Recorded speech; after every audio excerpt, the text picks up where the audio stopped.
Le chef de l'État Ali Bongo Ondimba a déposé ce 16 août 2021 une gèbe de fleurs au mausolée Léomba. Vous aurez les détails dans ce journal d'où nous parlerons également du communiqué du ministère de l'Intérieur qui fait suite au relâchement constaté sur le respect des gestes barrières et interdit le rassemblement de plus de 30 personnes. Enfin, le lac de Nzayon, un véritable danger à ciel ouvert pour les riverains.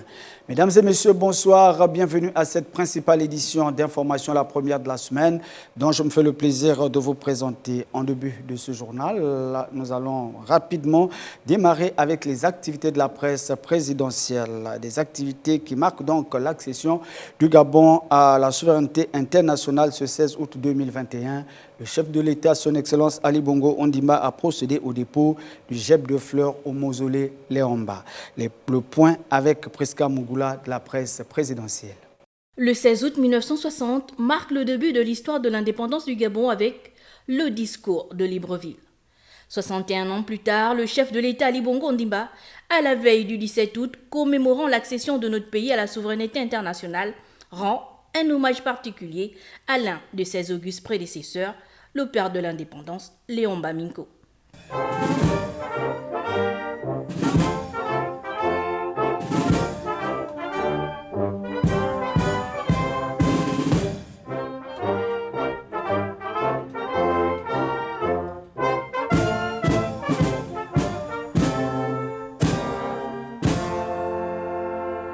Au cours de cette cérémonie, le président de la République, Ali Bongo Ondimba, a procédé au dépôt de la gerbe de fleurs où repose l'illustre disparu avant que retentisse la sonnerie aux morts.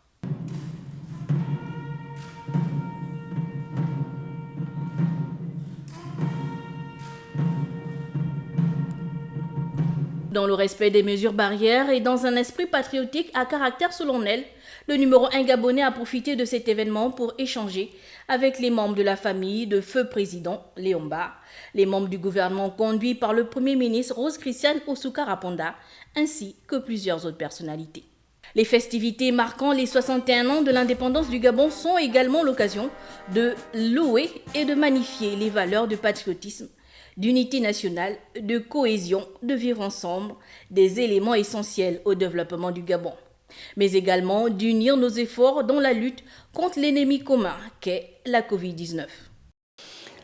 Depuis quelque temps, l'on a pu observer un relâchement des mesures barrières dans le pays. À cet effet, le ministère de l'Intérieur invite les populations à plus de vigilance et à éviter le rassemblement de plus de 30 personnes. Les précisions avec Lordine Oyan pour le récit. Du coronavirus, on en parle encore, d'autant plus que la maladie continue de faire des victimes dans le monde et au Gabon en particulier. Bien que le pays connaisse depuis quelques mois déjà une baisse considérable des cas de contamination et de décès. Par mesure de précaution et face au relâchement des populations dans le respect des mesures barrières, spécifiquement celles relatives au rassemblement des personnes, le ministère de l'Intérieur tire la sonnette d'alarme et invite certains usagers à suspendre leurs activités grand public. Le communiqué a été rendu public sur la chaîne de télévision nationale Gabon Première. Le ministre d'État, ministre de l'Intérieur, porte à la connaissance des organisateurs d'événements sportifs et autres manifestations que l'état d'urgence sanitaire demeure en vigueur sur toute l'étendue du territoire national.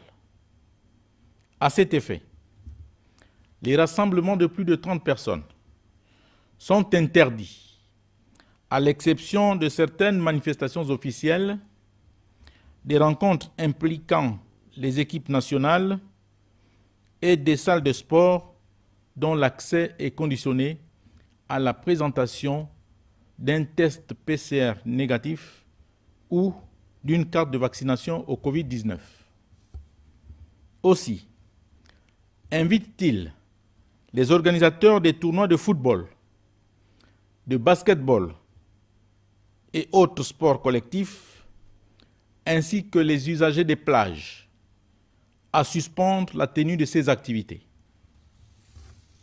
Dans le même ordre d'idée, il est rappelé aux tenanciers des salles de fête, ainsi qu'aux organisateurs des cérémonies culturelles et familiales, qu'ils restent soumis aux critères de rassemblement, à savoir 30 personnes au maximum, et à l'heure du couvre-feu en vigueur, de 21h à 5h du matin. Cet énième communiqué du ministère de l'Intérieur a pour objectif emmener la population à se ressaisir et à redoubler d'efforts dans la lutte contre la Covid-19 au moment où l'heure est à la surveillance d'une éventuelle troisième vague dans le pays. Depuis 2 ans déjà, l'on a pu observer la présence du coronavirus qui influe et qui dicte sa loi dans l'économie mondiale, voire même dans plusieurs activités dans la vie courante, dans tous les pays du monde, bien sûr. Au Gabon, par exemple, le corona a pris le dessus sur plusieurs activités et impacte même dans l'organisation de la fête de l'indépendance.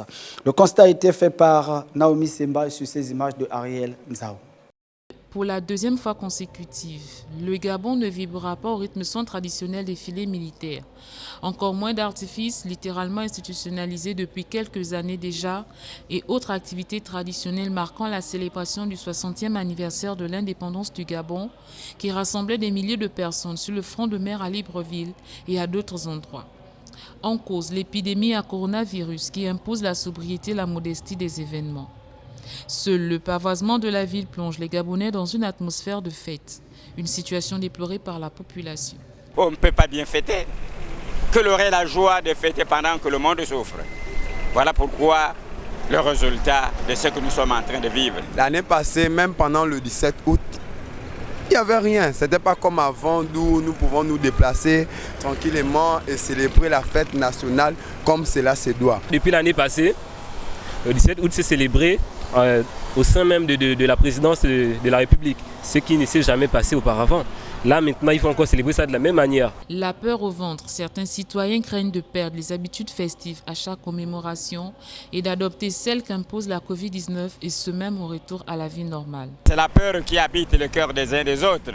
On a l'impression que si je vais là, peut-être que si je veux m'accoupler avec un tel groupe, je risquerai d'être atteint. Alors, on est obligé de se retirer. Et si ça revient à la normale, c'est pas sûr que cette habitude partira. Vivement que la situation sanitaire actuelle prenne du recul et laisse place à une célébration comme à l'accoutumée pour l'an 62 et les autres célébrations à venir.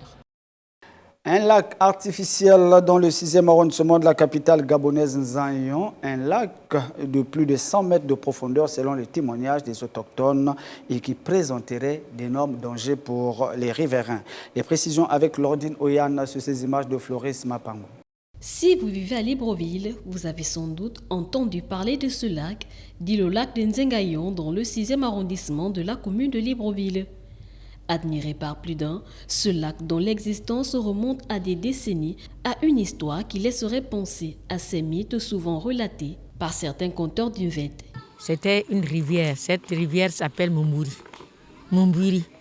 Parce qu'il y avait un génie sur la colline qui est en haut là. Il y avait un blanc qui habitait là-bas qu'on appelait Monsieur Nativi, qui a amené Boudin Chaussée. Qui a créé la carrière. Et il y avait une rivière. Cette rivière, personne n'affrontait. Les femmes l'avaient dans les bords. Mais il y avait un endroit, on disait, il y a des esprits, il y a un génie. Les gens ne descendaient pas là. Alors lorsque la société Boudin Chaussée est venue par M. Nativi, ils ont fait la découverte qu'il y avait la pierre qui pouvait produire le gravier et trucs comme ça. Donc c'est comme ça que Boudin Chaussée est venu. Après la rivière, c'est Boudin Chaussée qui a fait que ça devient un lac. Parce qu'ils ont creusé jusqu'au niveau là où l'eau sortait. Il n'y en a plus. Ils ont pris même l'escargot. L'escargot qui était comme un banc pour le génie. Ils ont pris le bébé. Parce qu'elle avait oublié, elle avait laissé son bébé sur sa chaise. Boudin Chaussée avait amené ce bébé-là.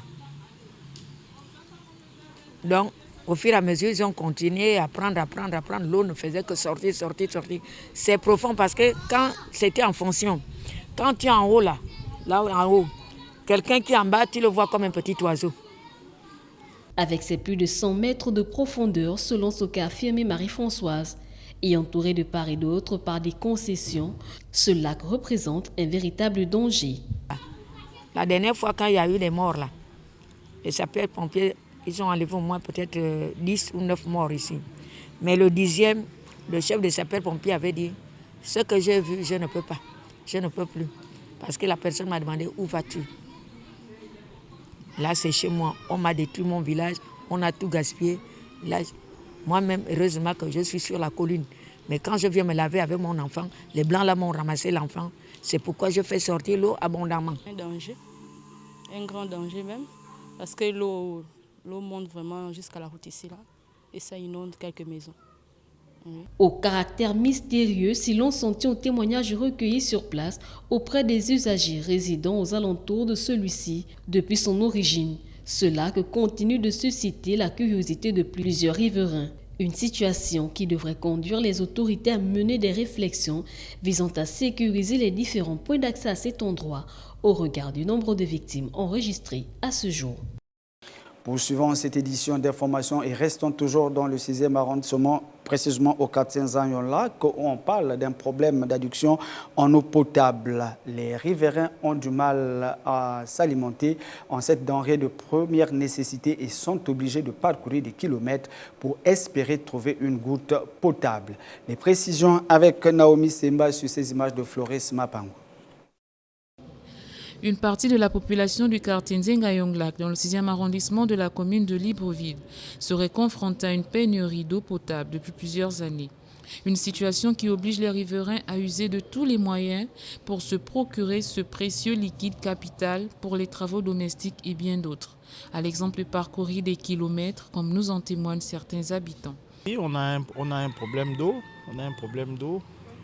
Souvent, la majorité de ceux qui sont ici, ils prennent de l'eau, ils sont obligés de prendre de l'eau au compteur, les compteurs qui sont au niveau de la montagne, parce que lorsque ça descend, il y a plus de pression. Mais ceux qui sont ici à l'entrée du quartier, ils ont un problème d'eau. Depuis 4, 5 ans, voire même 7 ans, il n'y a pas l'eau, il n'y a pas de pression, rien. Nous sommes obligés de prendre l'eau à Kolengoum. On se débrouille, on essaye de prendre chez les voisins où ça coule en permanence, mais chez nous, tout le secteur là, on n'en a pas. Les populations lancent un cri d'alarme et espèrent une amélioration des conditions de vie. Qu'ils essayent de faire quelque chose. Essayer de voir la UCG, pourquoi ça ne passe pas, pourquoi on n'a pas d'eau, mais on a des factures qui sortent chaque fin du mois.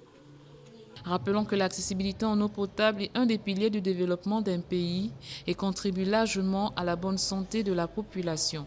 Il serait judicieux que les autorités compétentes se penchent une fois de plus sur cette question pour tenter d'enrayer le phénomène d'absence d'eau potable dans certains quartiers de la capitale gabonaise.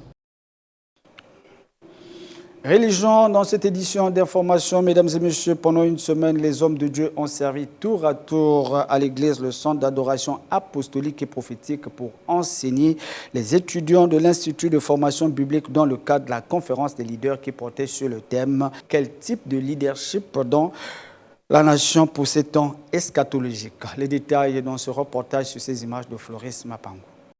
4 jours, voici le temps qu'a duré cette conférence de leaders organisée par l'église de centre d'adoration apostolique et prophétique située derrière le marché de Louis. Une conférence qui a connu la participation de plusieurs hommes de Dieu et dont le thème a porté sur quel type de leadership dans la nation pour ces temps eschatologiques. Le docteur Ekim Evian, l'un des principaux orateurs, nous définit ici ce qu'on entend par l'eschatologie.